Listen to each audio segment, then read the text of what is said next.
Hi again. Let's talk about some more of that cool psychic shit that I know, shall we? This is your auric field. This is your chi, your life force that's within the body. And it's important for you to understand what your aura is, what your chakras really do, so that you can then actually believe that you can do the same things that I do and the same things that Jesus did and more, even more than what Jesus did, because he said that exactly. Like his words were, you too can go forth and do the same great works as I and greater. Okay. And I have demonstrated through almost 100 different lives of animals or people that we can heal them like when they're at the point of death or at death.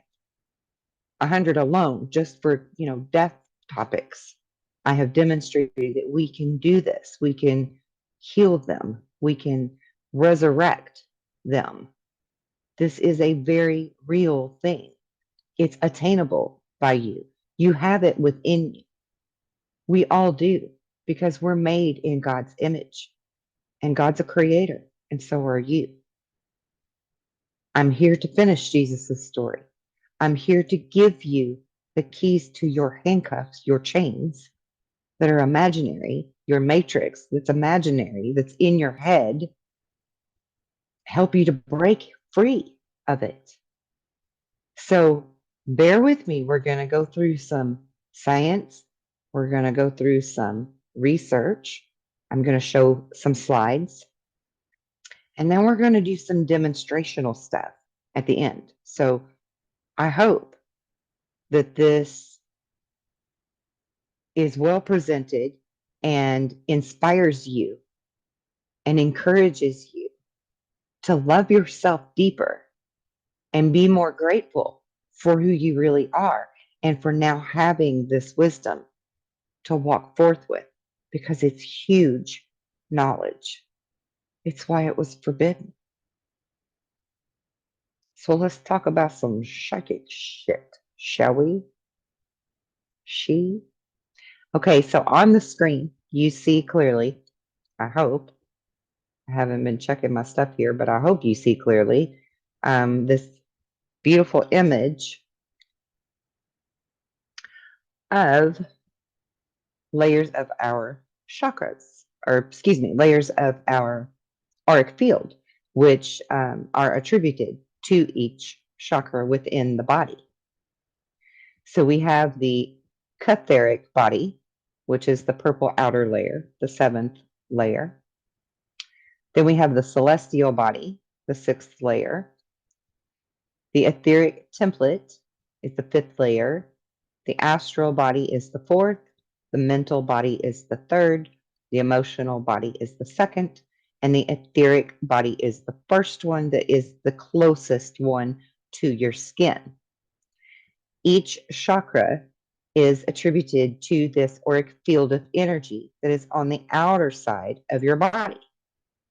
Now, it's important to understand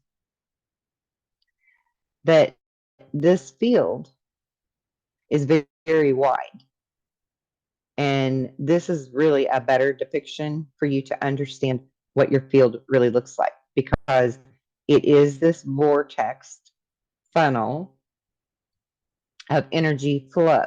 This is the chi moving through your body and out into your auric field, right? And it goes both directions like that and recycles itself, regenerates, because the center of your body, the center of your spine, where your spine is where your container basically is for your life force. And your life force is the spinal fluid or the Christos oil that is inside of the spinal column.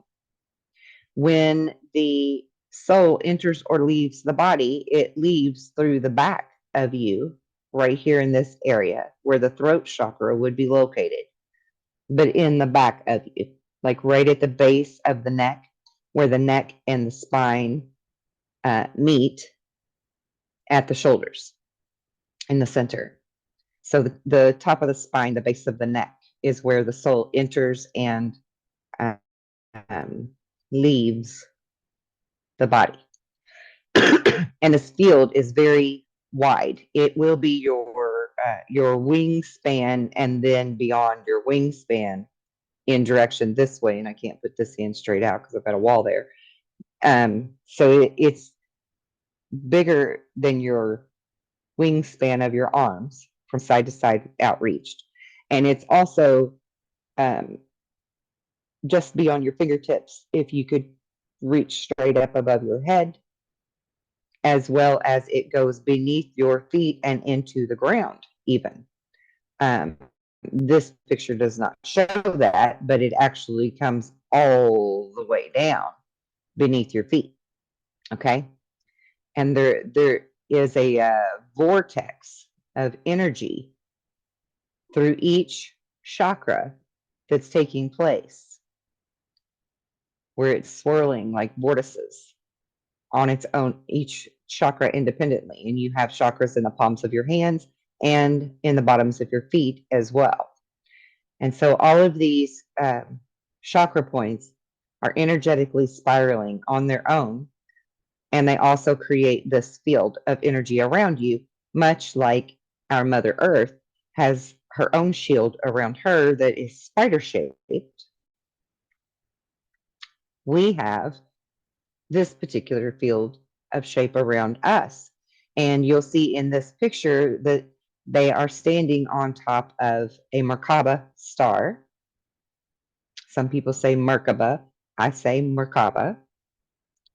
And in the classes that I teach for how to use the ley lines of the planet and so forth, I teach you a Merkaba shielding that puts your entire auroric field into this very sacred geometric shape of protection, and also amplifies your energy. It boosts your energy. So it's like a super boost for your battery, if you will.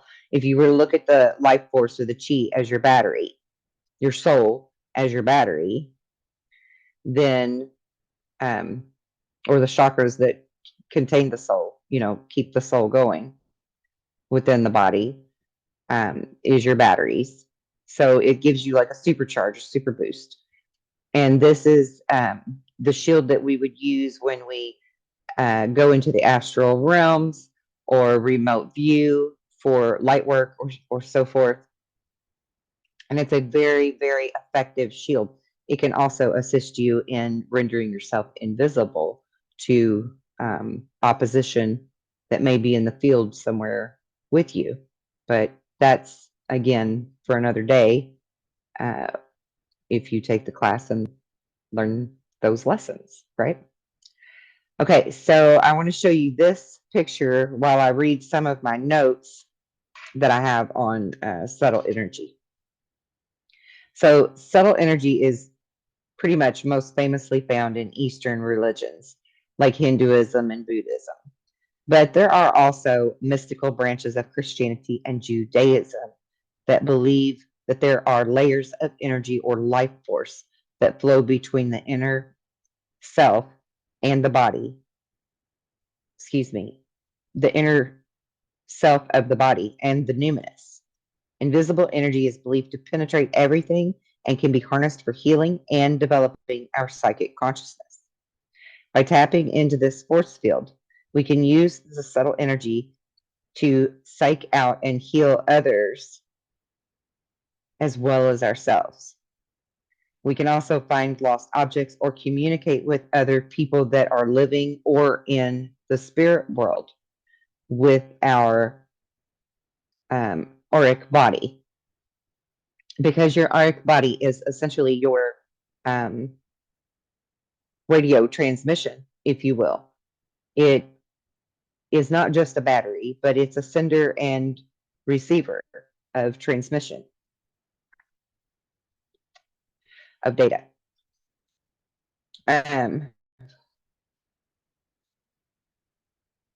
So science is just now catching up with us in recent studies, the last 20, 25, 30 years of studying subtle energy. But it refers to the medium through which our consciousness influences both the animate and the inanimate matter. And this is factual. We can actually affect matter, including healing and even resurrection, and also including shielding the planet itself and protecting it with extra layers of shields and focused intention to keep things from the outer solar system or outside of our, you know what I'm saying. I don't know why I just blipped that. Outside of our planet's atmosphere, anything inbound, it's protecting from that. We can protect and shield our planet from comets, meteors, incoming space debris, other planets, anything, right? Like we can literally do this. I know because I do this actively as a light worker. And I can teach you how to do it as well. So anyway, there's an energy researcher named Cleve Baxter who demonstrated how human emotions can even affect the cells of plants and vegetables. He also experimented with white blood cells that were taken from a human donor whose emotions continued to influence the behavior of the cells even at a distance. They influenced their own white blood cells that were in another room, right? Known as the Baxter effect, this is similar to the morphogenic field concept that was put forward by a British biologist named Rupert Sheldrake, who theorized that an intention-laden force field is transmitted from one being to another. Whether you're a human being or an alien being or an animal being or a plant being, doesn't matter. We all have life force. We all have chi. So we can affect all of it, including our planet and other planets.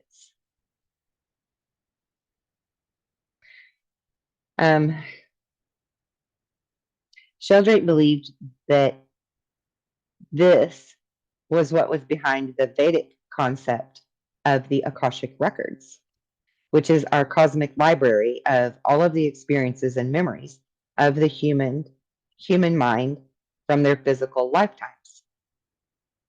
And we each have our own Akashic record, but there's also a world Akash, there is a solar system Akash, and there is a universal Akash. And we can obtain information from any of those libraries at will. You just have to know how to do it and believe that you can, because that's the key, zero doubt. That's the real key. There was also a Yale professor named Harold Saxon Burr who postulated that the L field, or the life field, as the electromagnetic field of any organism,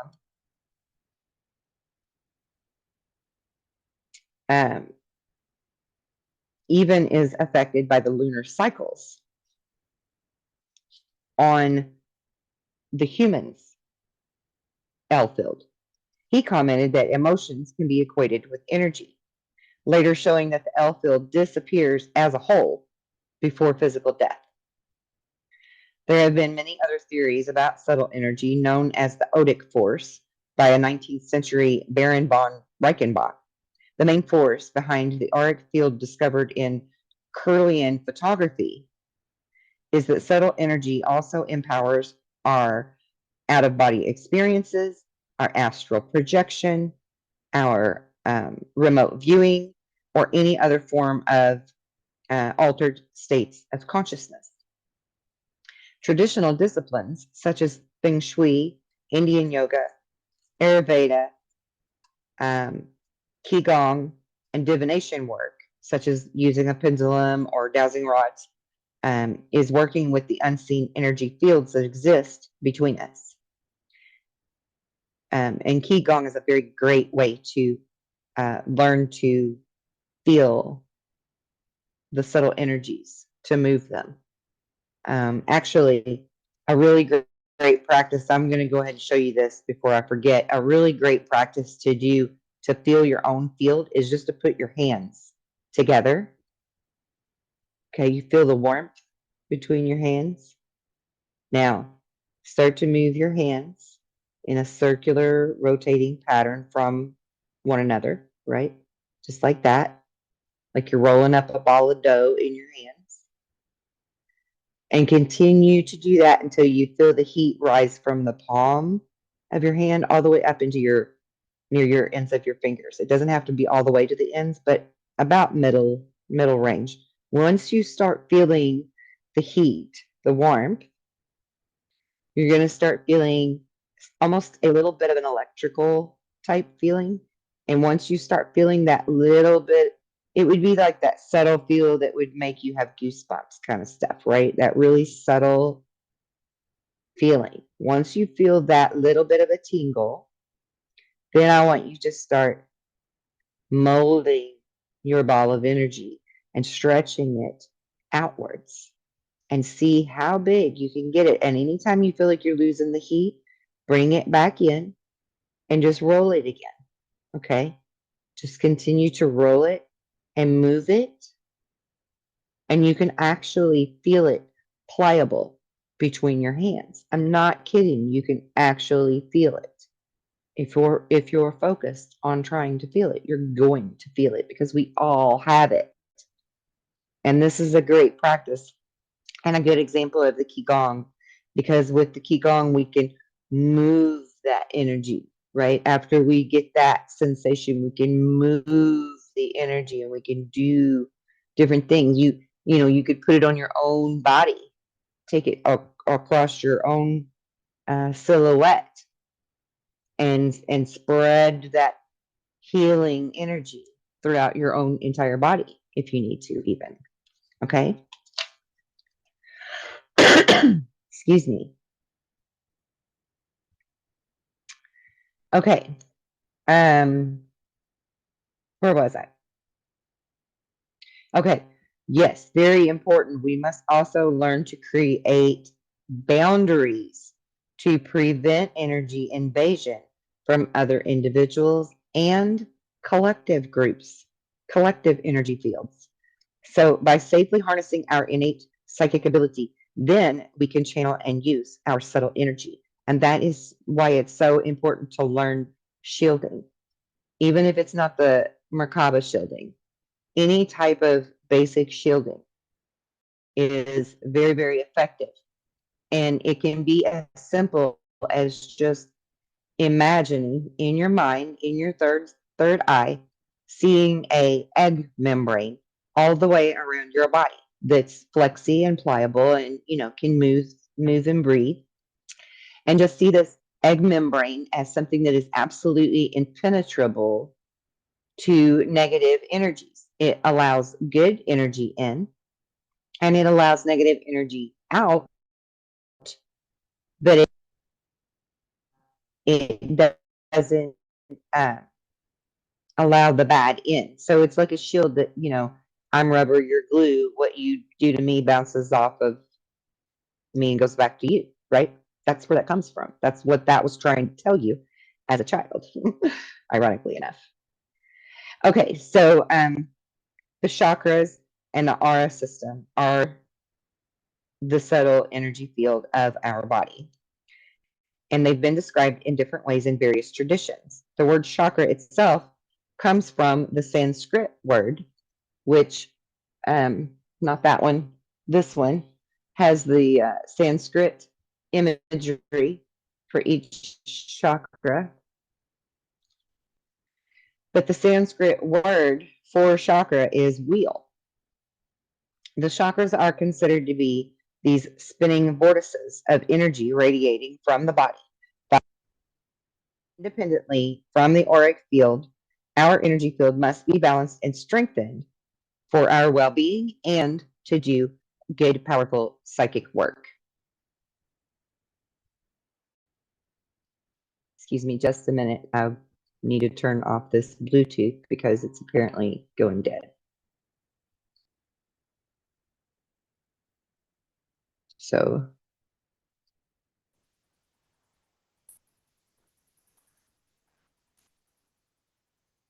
okay, hopefully you can still hear me well. All right. So our subtle energy is both outside of ourselves and inside. It's flowing through us. The subtle body is a phrase used to determine the subtle energy system of the body itself. We have both a physical structure, which is our skeleton, our organs, our nervous system, our glandular system, etc. And we have a spiritual structure as well.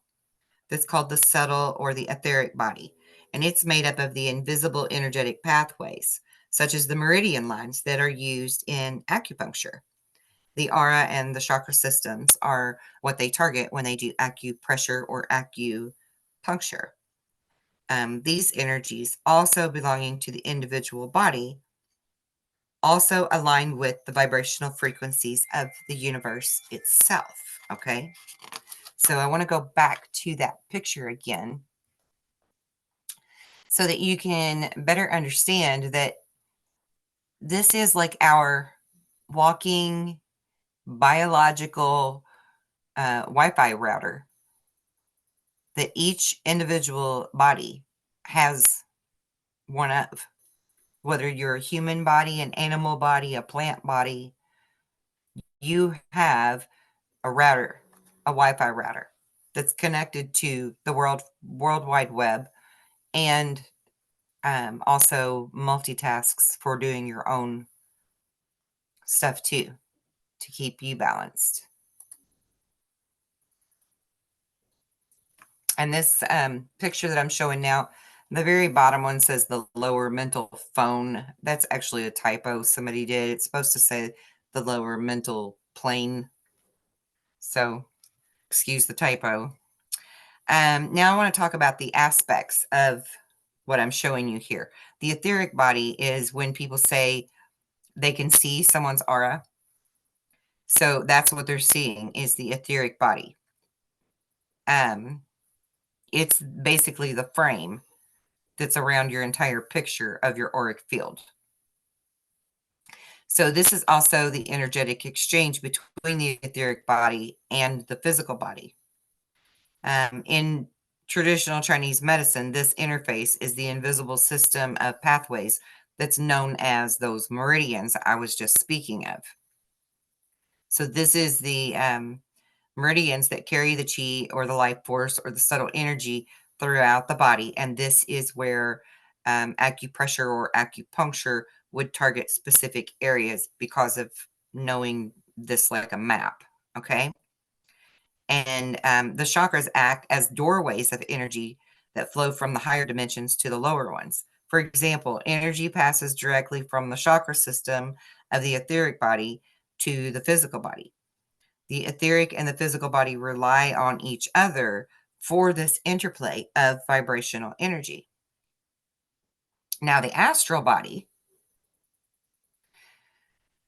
which is down at the bottom right here, the astral aura.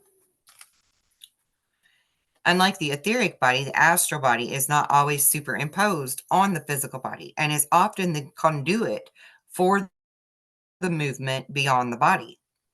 It is believed that alignment with the astral body occurs while altering one's state of consciousness during dreaming, meditation, astral projection,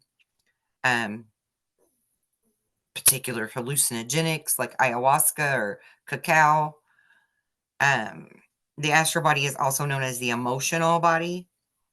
So if like abnormal energy flow within the astral body is connected with emotional imbalance, which indirectly influences the individual's physical health, just as emotional stress eventually leads to disease, because it's a dis-ease, right, within the body. If the emotions are imbalanced, if the chakras are blocked, then you're going to end up with some type of dis-ease within the body. So it's important to keep your chakras cleansed and in alignment as best as you can. And again, I can teach you how to do that. I can also heal you and align your chakras for you. So then we have the mental body, and the mental body is of the higher frequency than the astral body. It is associated with the mind, expressing the abstract intellect and the higher self. No one has yet to be able to truly measure the energy on this level, although those who claim to see subtle energy view the mental body as being made up of the core thought forms or ideas of an individual's belief and perceptions. And then we have the causal body, which on this would be the lower mental plane. The causal body resonates to a higher octave than the mental body. Individual emotions and ideas are no more. This is the energy plane of pure abstract ideas, of the essence of things, far beyond illusions of form or appearance. The causal body is sometimes considered to be the higher self, resonating to Plato's forms, which is our own chakra system feeding energy to the mental body. It is not easy to form a concept of the causal body, but it is considered in Vedic and yogic philosophies to be the vehicle or the veil for the soul itself. But again, I feel like the vessel for the soul itself is the spinal column. That's what I was taught by the beings that I've been in contact with my entire life. That was the lessons that we learned, was that the soul is inside of a container that is our spinal column, and that our spinal fluid is essentially the Christos oil, or the soul itself, in a plasmic form, but can also be a gas or a liquid. So let's talk about some different states of consciousness, because there are 7 states of consciousness. According to various Eastern philosophers, such as the Buddhists and the Hindus, there are 7. So the first state is the dreamless sleep, where we have no experience of self, likened to the unconscious. There is no one at home or peeping through the net curtains, right? To see what is outside oneself or within oneself. The second state is the dreaming sleep. There is a vague sense of the I, or our thoughts, images, and emotions stir into our dreams. These occasionally arise in consciousness when we experience what's called lucid dreaming, in which we know that we are dreaming the dream, and then we can control it, and that gets really fun. The third state, this is our waking state, where most of us believe we are truly awake. We know who we are are conscious of ourselves, but on a very personal level. We get on with our life. This is the state that gives us the illusion that we are fully conscious. And then there's the fourth state, also known as Satori in the Zen Buddhism. This state is about self-observation, a consciousness of the higher self, but a detachment from thoughts. It's an objective awareness of actions, experiences, and ability to remain detached from negative or positive emotions, no matter what is going on. This is the ability to perceive the whole of life as an interesting experience. It is to be mindful, yet unaffected. The fifth state is called the samadhi, the state of stillness. This is your meditative state of no mind. It is where we are still conscious but not aware of self or separateness from external objects. We are both the object and the one who sees the object. This is the state that most shamans achieve to be able to meditate in the spirit world effectively. It's also a great way to obtain true compassion and true acceptance of other people, and their choices that they make, whether good or bad. It's a way to fully see it from a higher perspective and understand that it's their lessons and it's their journey, and, coexist. The sixth state is the one that we experience both the moment of being at one with the universe and its divine purpose, and a sense of our own autonomy as part of that oneness. And then the seventh state is the cosmic consciousness, where we merge all sense of our individuality back into the one, back into God, our creator, the source, often referred to as nirvana. And this is where we are reunited with source, which is a really beautiful place to be. And you don't have to die to be there. So now we're going to do a little bit of a quiz. No, I take that back. I think I did the quiz in my other. I'm pretty sure I did the quiz in the other one.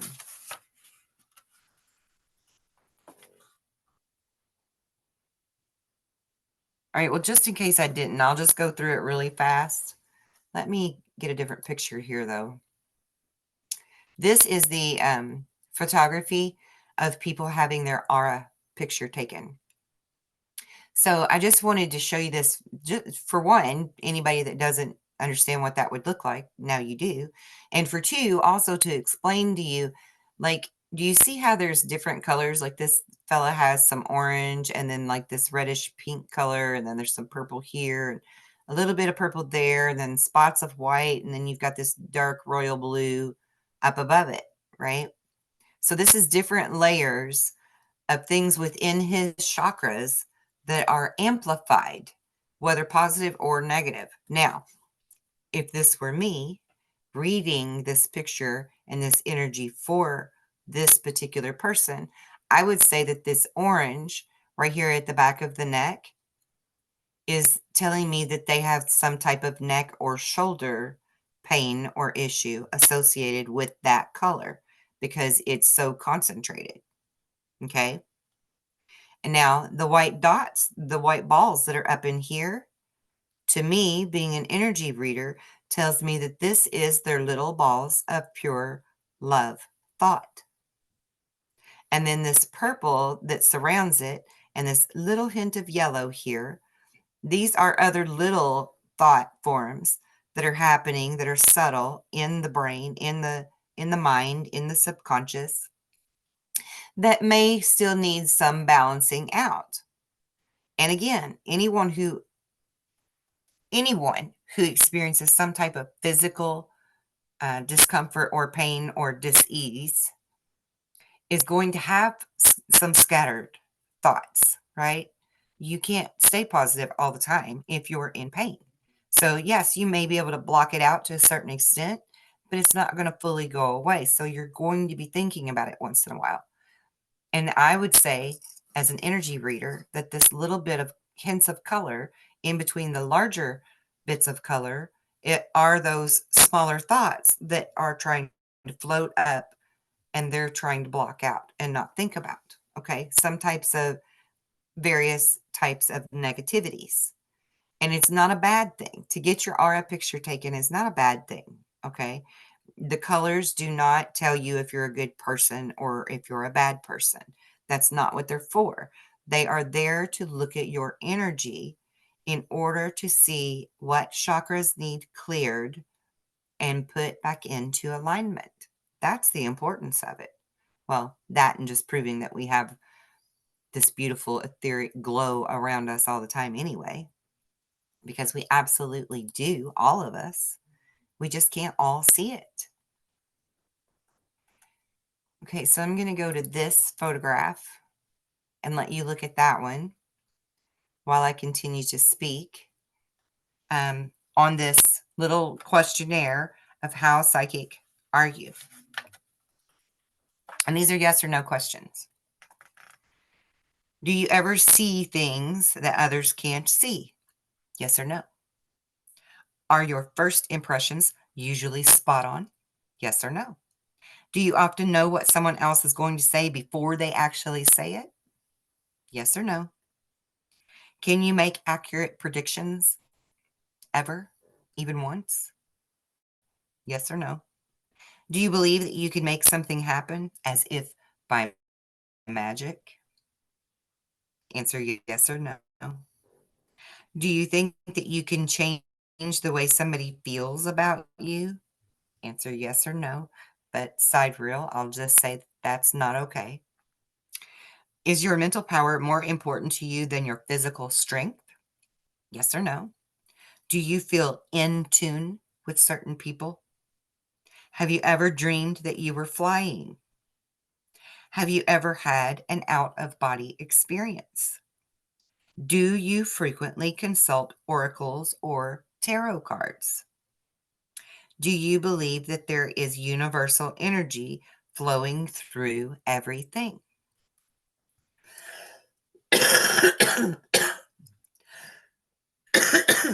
Excuse me. Okay, so if you said yes,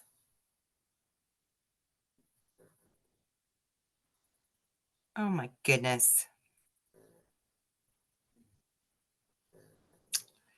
I forgot that I broke this down into 3 categories. Yes, as in often, yes, as in sometimes, or just flat, no, never. So, for yes and often, you get a score of 3 for each one of those.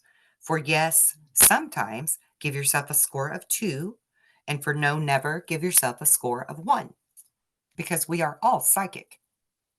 We are all psychic. Just some can tap into it better than others. So if your overall score is over 20, you're already well on your way to a good level of psychic abilities. If your score is between 13 and 19, you have an average psychic awareness, and it might be time to consider working on developing your powers, which I can help you do. If you've scored under 12, you may be skeptical and need to do more work than you think, which would be inner work and shadow work and research type work, so that you can believe it, so that you can be confident in the way you're thinking. And again, there's nothing wrong with that. So there's no wrong answers here, okay? Now, for practical evidence of your psychic powers, I want you to try some card divination. These are techniques that I used with my children to help prove to them, because everybody's from the show me state, right? Everybody needs to see some type of reality to it. And there's nothing wrong with that. I tested everything that I know and I teach now from a scientific perspective. I applied the scientific method to all of it intentionally, because I really needed to know that it works, and I really needed to understand how in order to teach you well. Because I go by Einstein's opinion that if I can't explain it to a 6-year-old, I don't know it well enough to teach it. Okay? So, for the card divination, just a simple pack of playing cards is all you need. Shuffle them up, lay them out in a few rows, face down on a table in front of you. Now, after you do that, I want you to really concentrate on the cards and run your fingers over them. Feel them. Feel the backs of the cards. There are going to be 2 types of psychic tests that you can do with this. First, you can try to think approximately where one specific card is, okay? Like, say, the Queen of Hearts, all right? Try to think about where this Queen of Hearts would be in the entire deck. Feel for it. Run your hand over the backs of all the cards until you feel like you are at the right card.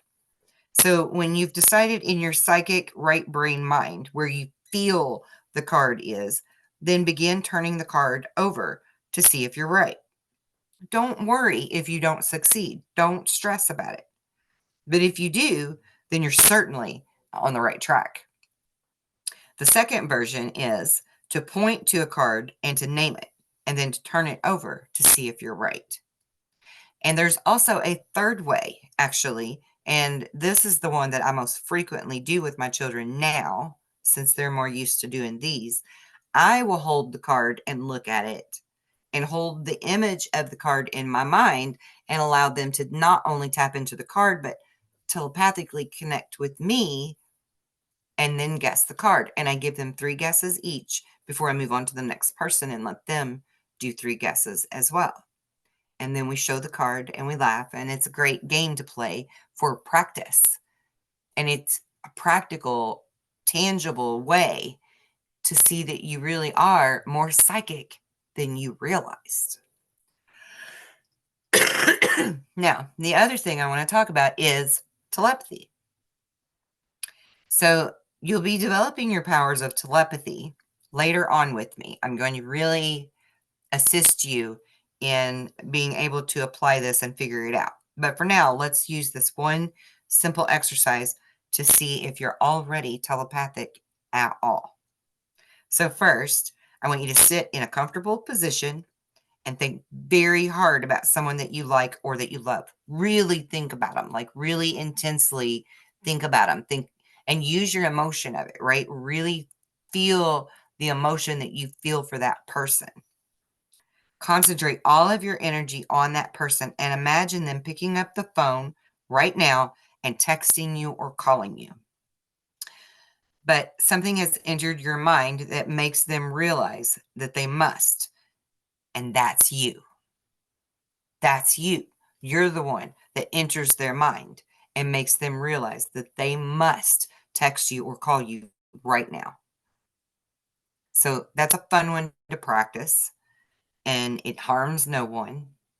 There's no harm at all in you sitting and practicing this. Even if it doesn't work the first 1, 2, 5, 10, 15 times, keep practicing it and using your emotions of how much you like them, how much you enjoy being around them, how much you love them, right? All positive, beautiful emotions.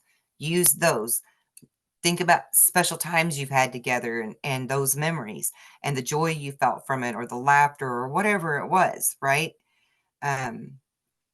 Feel those emotions as you focus on their image of their face of their person, and then send it home with the thought of call me or text me right now, call me or text me right now, and just keep thinking that over and over and over, like you're bombarding it into their brain, right? And see if they don't call you or text you. I bet they do.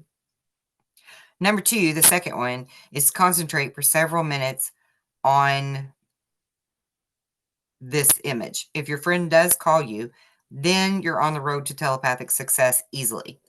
If not, don't worry. Oh, I've already said this. See, you'll learn how to develop all of these skills. A couple of lessons into the videos that we're doing for this entire segment.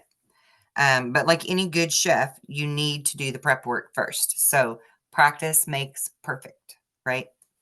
So continue practicing, because those are really good ways to hone and even to tap into. Like if you don't feel like there's any psychicness in you at all, practice those by tapping into these types of psychic awareness things, right? I'm trying to figure out how to stop sharing my screen. There it is. I guess I took my glasses off too soon, right? But I'm going to leave it there. I don't want to do these videos too long and make everybody feel burnt out or bored by any of them, because, dude, it really is exciting to be who we are if you know who you are. Like, it really is exciting. It's amazing. All kinds of wonderful things can transpire if you know who you are and you walk in that and you embrace that every day, including self-esteem and self-love goes way up, because it's not from ego anymore at that point. So you don't have to feel bad for it, right? That's a win-win. And nobody is ever going to listen to anything I or anyone else has to say if they don't love their self enough to try any of this. You may hope there's some fix out there for you, but you're wanting somebody else to fix it at that point because you're so low. You're so down on yourself and your luck. And I don't want any of us to be there ever again. Ever again. And you don't have to be. You don't ever have to be again. I'm not giving you empty promises and hopium. I'm giving you facts.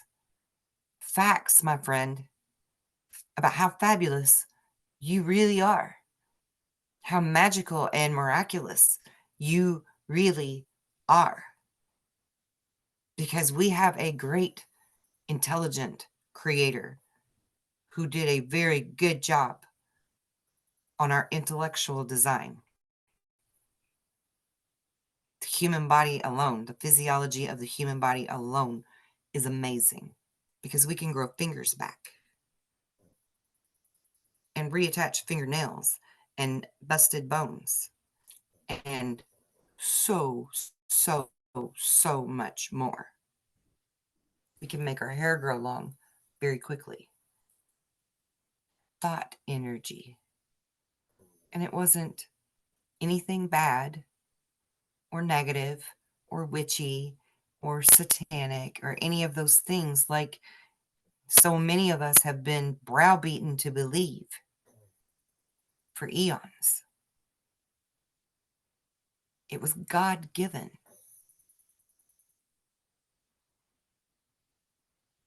And I really hope that you're stoked about learning how to use everything God gave you.